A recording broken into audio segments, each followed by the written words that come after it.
নবী সাল্লাল্লাহু আলাইহি ওয়াসাল্লাম বলেছেন যে পৃথিবীর সবচেয়ে সুখী মানুষটাকে জাহান্নামে ঢোকানো হবে এক মুহূর্তের জন্য। আল্লাহ জানেন আল্লাহ পাকের মুহূর্তের হিসাব কতটুকু আমরা জানি না।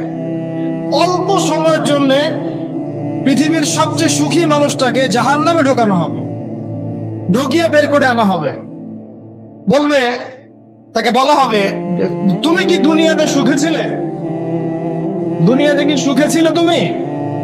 সে বলবে, আল্লাহ সুখ কি জিনিস আমি জানি না। বলেন নাউজুবিল্লাহ, সুখ কি জিনিস আমি জানি না।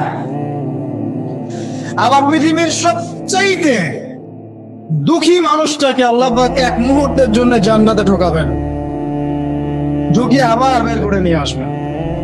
নিয়ে এসে বলবেন, দুনিয়াতে কি কষ্টে ছিলে? সে ব্যক্তি বলবে, আল্লাহ কষ্ট কি জিনিস আমি তো জানি না।